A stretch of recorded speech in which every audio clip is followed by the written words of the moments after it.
So today we are going to learn the topic notches and wears. That is the second part of your fourth module, notches and wears.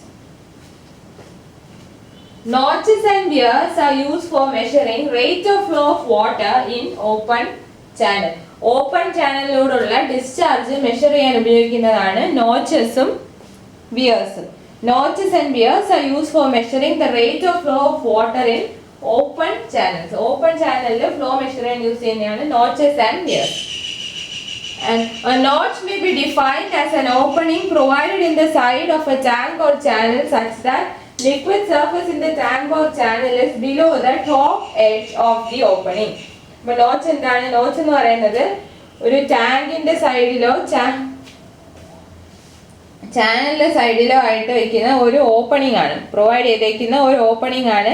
അവിടെ liquid എങ്ങനെ flow ചെയ്യും? ആ ഓപ്പണിങ്ങിന്റെ top എഡ്ജിന് താഴെ കൂടി ആയിരിക്കും ലിക്വിഡിന്റെ surface വരുന്നത്. ഒരു ചാനലിന്റെയോ ടാങ്കിന്റെയോ സൈഡിൽ വരുന്ന ഒരു ഓപ്പണിംഗ് ആണ് ഈ നോച്ച്. ആ നോച്ച് അവിടെ ഉള്ള സമയത്ത് ലിക്വിഡ് സർഫസ് എങ്ങനെയായിരിക്കും? ലിക്വിഡ് സർഫസ് ആ നോച്ച് എന്ന് പറയുന്നത് ഒരു ഓപ്പണിംഗ് ആണല്ലോ, ആ ഓപ്പണിങ്ങിന്റെ ടോപ്പ് എഡ്ജിന് താഴെയായിട്ടായിരിക്കും ലിക്വിഡ് സർഫസ് വരുന്നത്. ഇനി notches are generally made of metallic plates and also provided in narrow channels. Notches metallic plates കൊണ്ടാണ് ഉണ്ടാക്കിയിരിക്കുന്നതും അത് നാരോ ചാനൽസിലാണ് നോച്ചസ് യൂസ് ചെയ്യുന്നത്. നാരോ ചാനൽസിന്റെ എക്സാമ്പിൾസ് ആണ് laboratory channels in order to measure the rate of flow of liquid. നിങ്ങളുടെ ലാബിലൊക്കെ നോക്കിയാൽ കാണാൻ പറ്റും notches ആണ് വെച്ചേക്കുന്നത്. വിയർ എന്താണെന്ന് നോക്കാം. The purpose of wear is same as that of a notch. നോച്ചിന്റെ അതേ പർപ്പസ് തന്നെയാണ് വിയറിന്.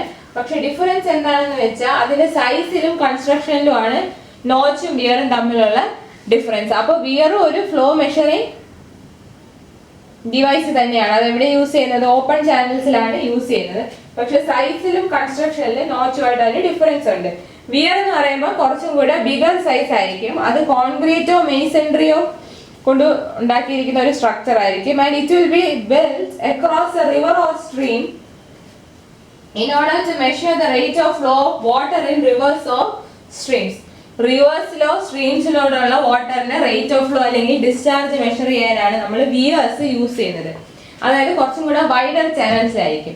ഈ നോച്ചസ് ആകുമ്പോൾ നമ്മൾ നാരോ ചാനൽസിലാണ് യൂസ് ചെയ്യുന്നത്, ലൈക്ക് ലബോറട്ടറി ചാനൽസ്. സോ ഇതാണ് നോച്ചിനെയും വിയറിനെ പറ്റിയുള്ള ഒരു ഇൻട്രൊഡക്ഷൻ. നോച്ച് എന്താണ്, വിയർ എന്താണ്, എന്തിനെ യൂസ് ചെയ്യുന്നു, നോച്ച് എവിടെ യൂസ് ചെയ്യും, വിയർ എവിടെ യൂസ് ചെയ്യും. അപ്പോൾ ഒരു നോച്ചോ അല്ലെങ്കിൽ ഒരു വിയറോ വെച്ചാൽ അതെങ്ങനെ ഇരിക്കുമെന്ന് നോക്കാം.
സോ ഇങ്ങനെയായിരിക്കും ഒരു ചാനലിലെ ഫ്ലോ മെഷർ ചെയ്യാൻ നോച്ച് വെച്ച് കഴിഞ്ഞാൽ വരുന്ന വാട്ടർ പ്രൊഫൈൽ. ഈ ഒരു ഓപ്പണിംഗ് ആണ് റെക്ടാങ്കുലർ നോച്ച്. ഈ പോർഷൻ കണ്ടോ, ഇതാണ് ആ ടോപ്പ് പോർഷൻ ഓപ്പണിംഗ്, അതായത് അപ്പർ എഡ്ജ് ഓഫ് നോച്ച് ഉണ്ട്, ഇത് ലോവർ എഡ്ജ് ഓഫ് നോച്ച്. അതിന്റെ ടോപ്പിൽ വരുന്ന പോയിന്റ് ആണ് സിൽ ഓർ ക്രെസ്റ്റ്. ആ ഓവർഫ്ലോ ഉണ്ടല്ലോ, നോച്ചിന്റെ മുകളിൽ കൂടെ നോച്ചിലൂടെ ലിക്വിഡ് ഫ്ലോ ചെയ്തിട്ട് വരുന്ന ആ ഓവർഫ്ലോനെ വിളിക്കുന്ന പേരാണ് നാപ്പെ. അതിന്റെ top portion upper nappe, lower പോർഷനെ ലോവർ നാപ്പെ എന്ന് വിളിക്കും. So there are some terms used for the notch or weir. അതിൽ ഒരു ടേം ആണ് sill or crest.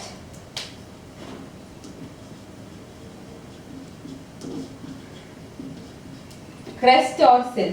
The bottom edge of a notch or top of a weir over which the water flows is known as crest or sill.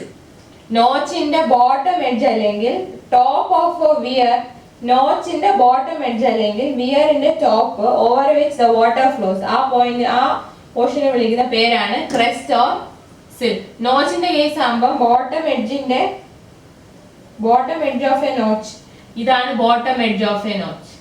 ഇത് upper എഡ്ജും ഇത് bottom edge. ആ നോച്ചിന്റെ കേസിൽ അത് bottom edge ആയിരിക്കും. വിയറിന്റെ കേസിലാണെങ്കിൽ top of weir over which, ആ വിയറിന്റെ ടോപ്പ്, അതിലൂടെയാണ് വാട്ടർ ഫ്ലോ ചെയ്യുന്നത്. ആ ഒരു പോർഷനെ വിളിക്കുന്ന പേര്, അല്ലെങ്കിൽ ആ ഒരു പോയിന്റിനെ വിളിക്കുന്ന പേരാണ് crest or sill. Next term is nappe. What is nappe? The sheet of water flowing over a notch is called nappe. ആ ഓവർഫ്ലോ ചെയ്യുന്ന ഷീറ്റ് ഓഫ് വാട്ടറിനെ വിളിക്കുന്ന പേരാണ്, ഷീറ്റ് ഓഫ് വാട്ടർ അല്ലെങ്കിൽ ഷീറ്റ് ഓഫ് ലിക്വിഡ്, അതിനെ വിളിക്കുന്ന പേരാണ് നാപ്പെ. Now moving on to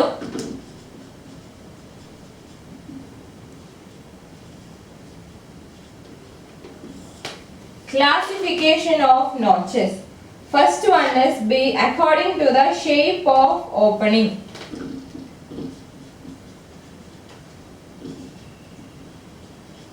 According to the shape of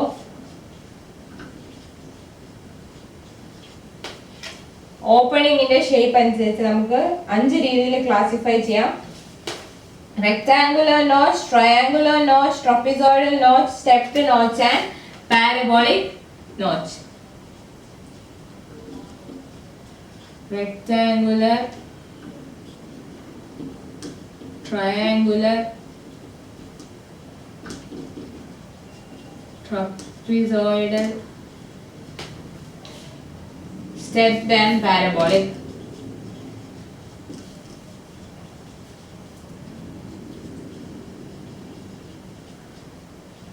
Rectangular, triangular, trapezoidal, stepped and parabolic notches. അതാണ് ഓപ്പണിങ്ങിന്റെ ഷേപ്പിനനുസരിച്ചുള്ള classification. Here the edges of all the notches are beveled on the downstream side so as to have sharper sides and crest, resulting in minimum contact with the flowing liquid. ഇവിടെ എന്താ ചെയ്യുന്നതെന്ന് വെച്ചാൽ ഈ നോച്ചിന്റെ edges ഉണ്ടല്ലോ, edges, ആ എല്ലാ നോച്ചിന്റെ edges എല്ലാം bevel ചെയ്ത് വെച്ചേക്കും ഡൗൺസ്ട്രീം സൈഡിൽ.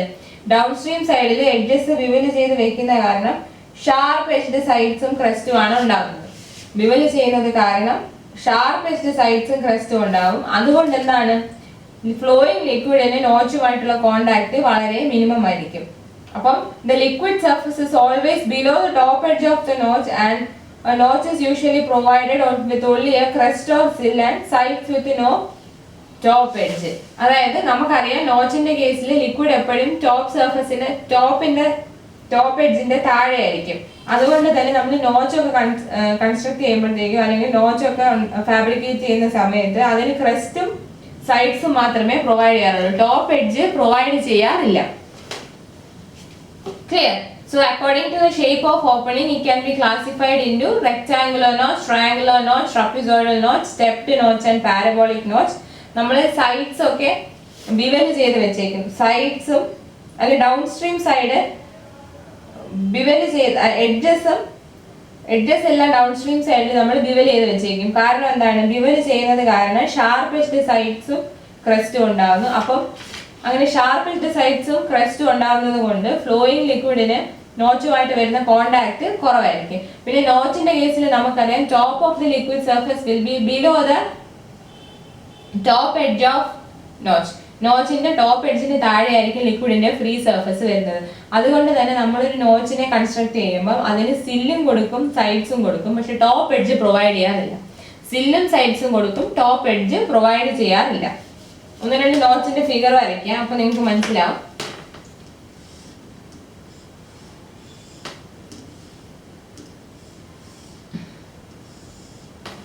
ഇതാണ് rectangular notch.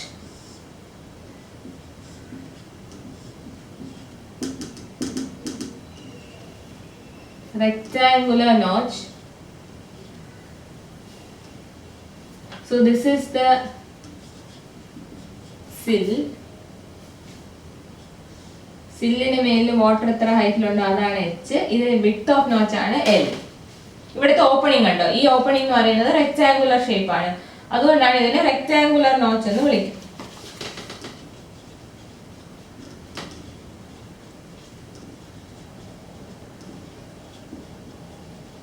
Rectangular notch.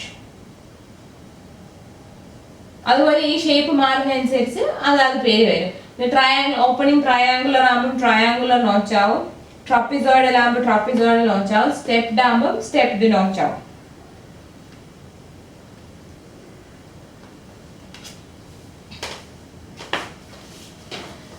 So this is the first classification, that is based on the shape of opening. Based on the shape of opening.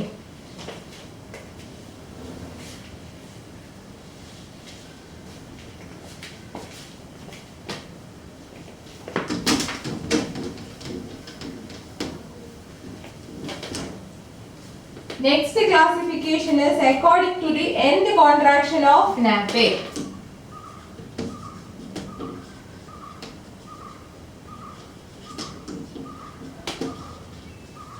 According to end contraction of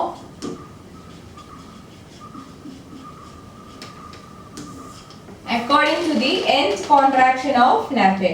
അപ്പോൾ നാപ്പയുടെ end contraction അനുസരിച്ച് രണ്ട് തരത്തിൽ classify ചെയ്തിട്ടുണ്ട്. First one is notch with end contraction of nappe or contracted notch, and notch without end contraction of nappe, അതായത് suppressed notch.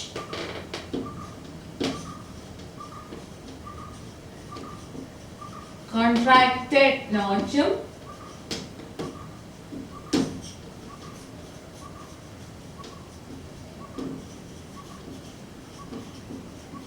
Suppressed നോച്ചും. എങ്ങനെയാണ്? Contracted notch എന്ന് പറഞ്ഞാൽ അതിൽ വിത്ത് എൻഡ് കോൺട്രാക്ഷൻ ആണ്.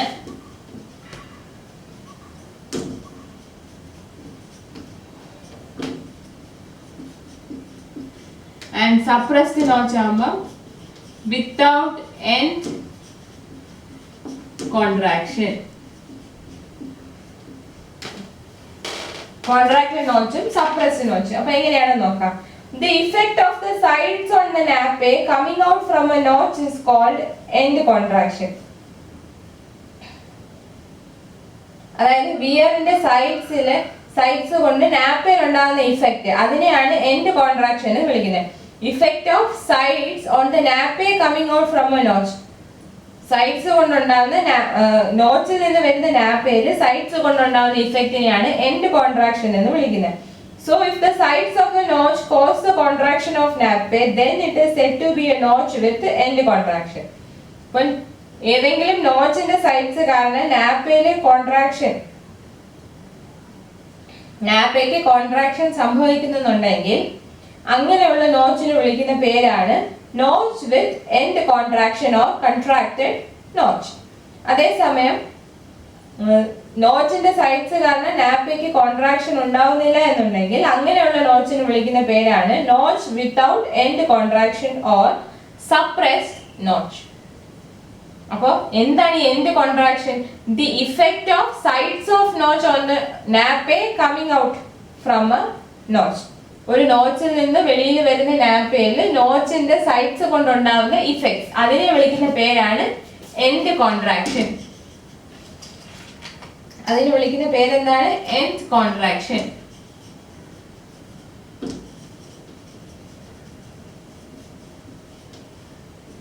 സോ നമ്മൾ നോക്കേണ്ടത് ഈ നോച്ചിന്റെ സൈഡ്സ് കാരണം നാപ്പയ്ക്ക് എൻഡ് കോൺട്രാക്ഷൻ ഉണ്ടാകുന്നുണ്ടെങ്കിൽ അത് എന്ത് ടൈപ്പ് നോച്ച് ആയിരിക്കും? Contracted notch or notch with end contraction. വെറാസ് നോച്ചിന്റെ സൈഡ്സ് കൊണ്ട് നാപ്പയ്ക്ക് എൻഡ് കോൺട്രാക്ഷൻ ഉണ്ടാകുന്നില്ല എന്നുണ്ടെങ്കിൽ അങ്ങനെയുള്ള നോച്ചിന് വിളിക്കുന്ന പേരാണ് suppressed notch or notch without end contraction.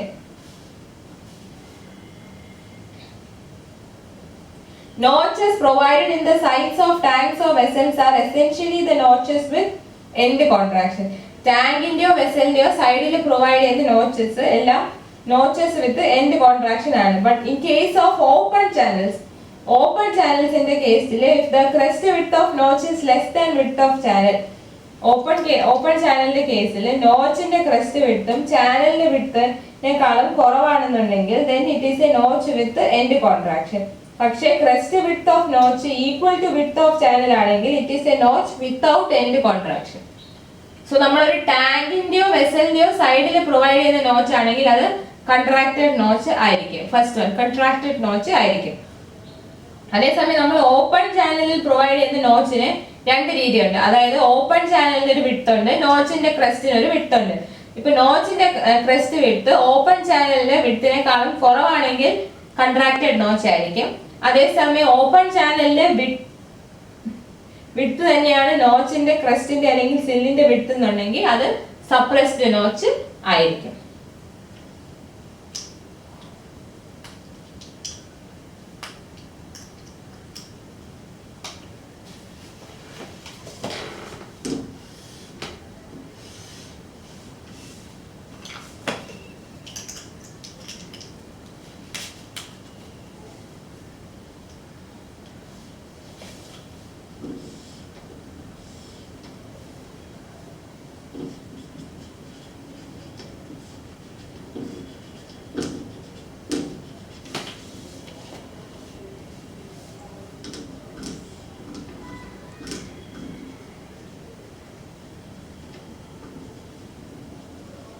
ഇത് ചാനൽ വിഡ്ത്ത്, ഇത് ചാനലിലൂടെയുള്ള ഫ്ലോ,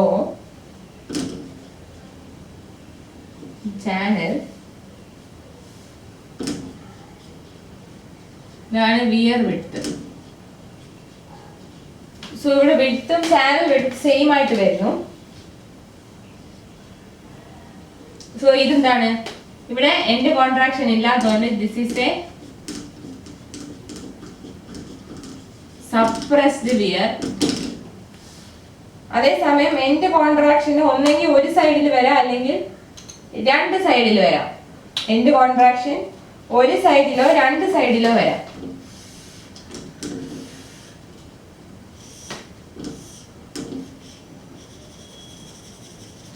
ഒരു സൈഡിൽ എൻഡ് കോൺട്രാക്ഷൻ എങ്ങനെ വരും നോക്കാം.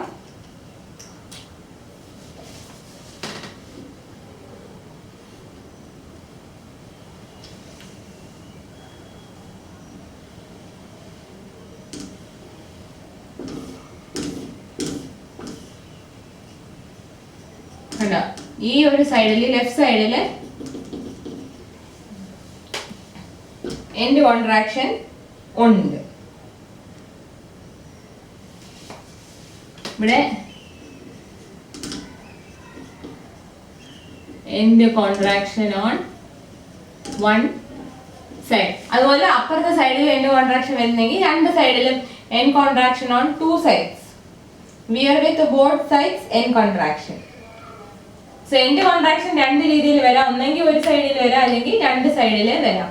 സോ ഇതൊരു കോൺട്രാക്റ്റഡ് വിയർ ആണ്, കോൺട്രാക്റ്റഡ് നോച്ച്. ഇതോ സപ്രസ്ഡ് വിയറോ സപ്രസ്ഡ് നോച്ച്. ഇനി ലാസ്റ്റ് ക്ലാസിഫിക്കേഷൻ ക്രൈറ്റീരിയ എന്ന് പറയുന്നത് according to the shape of the crest. According to the shape of crest.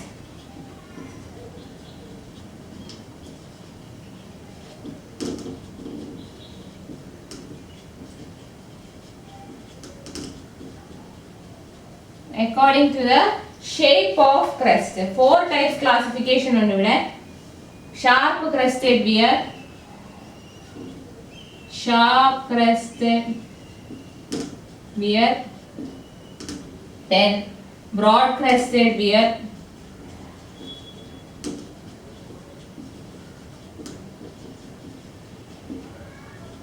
then sharp crested, broad crested, narrow crested weir,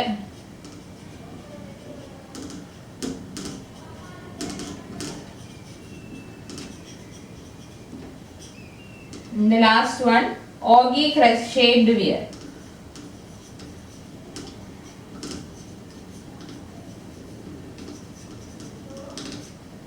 Ogee shaped weir. So sharp crested weir ആണെങ്കിൽ sharp upstream edge ആയിരിക്കും, and it is a narrow crested weir. Sharp upstream edge ഉം narrow crested weir ആയിരിക്കും. പിന്നെ weir having a wide crest is known as broad crested weir. Wide crest ഉള്ളത് broad crested weir. പിന്നെ sharp crested weir ലെ thickness of the crest of weir is less than 0.5 times h. Broad crested weir ആണെങ്കിൽ thickness of weir is greater than 0.5 h, where h is the head of water above the crest of weir. Sharp upstream edge ഉള്ളത് sharp crested weir. അതുപോലെ narrow crest ഉള്ളതിനെ narrow crested weir എന്ന് വിളിക്കും. അതുപോലെ തന്നെ ക്രെസ്റ്റിന്റെ width വളരെ വലുതാണെങ്കിൽ വിയർ ഹാവിംഗ് വൈഡ് ക്രെസ്റ്റ് ആണെങ്കിൽ ബ്രോഡ് ക്രെസ്റ്റഡ് വിയർ എന്ന് വിളിക്കും. പിന്നെ ഓഗി ഷേപ്പ് ഉള്ള ക്രെസ്റ്റ് ആണെങ്കിൽ ഓഗി ഷേപ്ഡ് വിയർ എന്ന് വിളിക്കും.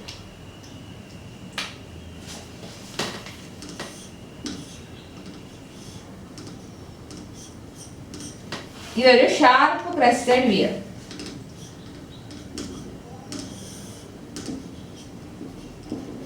ഇതാണ് ഷാർപ്പ് ക്രെസ്റ്റഡ് വിയർ. ഫിഗേഴ്സ് എല്ലാം നോട്ടിൽ കൊടുത്തിട്ടുണ്ട്. ഇത് ഷാർപ്പ് ക്രെസ്റ്റഡ് വിയർ.